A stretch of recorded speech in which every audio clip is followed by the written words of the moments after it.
Pernah nggak sih kalian sadar banyak banget benda di sekitar kita yang ternyata terbuat dari aluminium? Mulai dari lift, kaleng bekas minuman, peralatan dapur, sampai komponen pesawat. Nah, kami dari kelompok 2 akan menjelaskan tentang penelitian lebih lanjut. Di video ini kita akan bahas aluminium lebih dalam, mulai dari apa itu aluminium, sifat-sifatnya, dan kenapa dia bisa tahan karat, sampai dengan aplikasinya di teknologi modern. Oke, jadi yuk kita mulai.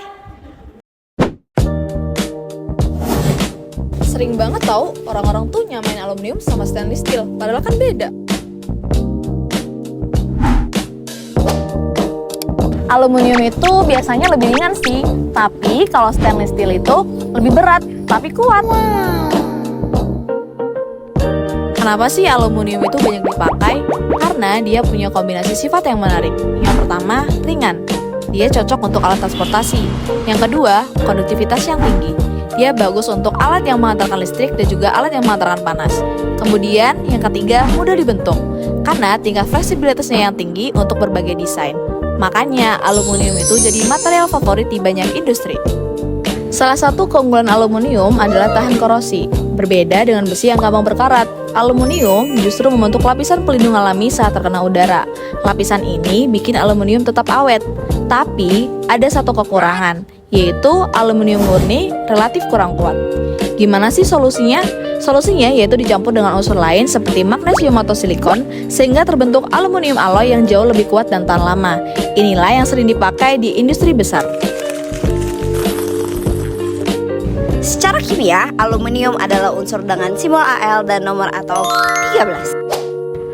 Aluminium termasuk logam non-ferrous dan sangat melimpah di kerak bumi. Biasanya ditemukan dalam bentuk bauksit. Bauksit ini kemudian diproses untuk menghasilkan aluminium yang siap digunakan. Menariknya, walaupun melimpah, proses pengolahannya cukup kompleks, tapi hasilnya sangat bernilai karena sifat aluminium yang serbaguna. Dalam kehidupan sehari-hari, aluminium hampir digunakan di semua bidang. Dalam transportasi, aluminium digunakan karena ringan sehingga bisa menghemat bahan bakar. Dalam elektronik, aluminium memiliki konduktivitas yang sangat tinggi sehingga mudah menghantarkan arus listrik. Dalam bidang pangan, aluminium banyak digunakan dalam kemasan sehingga meningkatkan daya tahan simpan produk. Yang lebih menarik lagi, aluminium juga digunakan dalam teknologi modern seperti Metal Organic Framework atau MOF. Material ini punya struktur berpori dengan luas permukaan yang sangat besar. Dalam bidang medis, MOF berbasis aluminium bisa digunakan untuk drug delivery system, yaitu menghantarkan obat secara terkontrol di dalam tubuh. Bahkan, penelitian menunjukkan material ini bisa mengenkapsulasi obat dengan efisiensi tinggi dan melepaskan sesuai kondisi tertentu. Ini menunjukkan bahwa aluminium punya potensi besar di masa depan. Aluminium juga mudah diproses dengan berbagai metode seperti casting atau pengecoran, rolling atau pembentukan lembaran, ketiga ada extruding atau pembentukan profil, dan yang terakhir ada machining atau pembentukan presisi. Nah, karena fleksibilitas ini, aluminium bisa digunakan untuk berbagai bentuk dan kebutuhan industri. Nah, yang gak kalah menarik lagi, aluminium itu termasuk material yang sangat ramah lingkungan. Aluminium bisa didaur ulang berkali-kali tanpa kehilangan kualitasnya.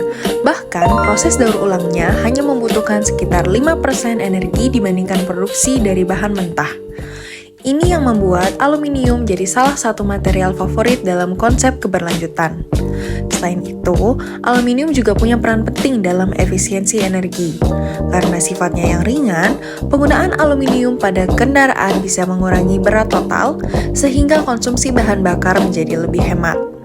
Tidak hanya itu, aluminium juga memiliki kemampuan reflektif yang baik terhadap panas dan cahaya, sehingga sering dimanfaatkan pada material bangunan untuk membantu mengurangi panas berlebih.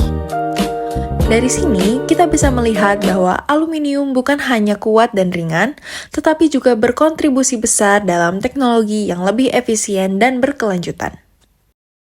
Dari yang sederhana hingga yang super canggih, Semuanya melibatkan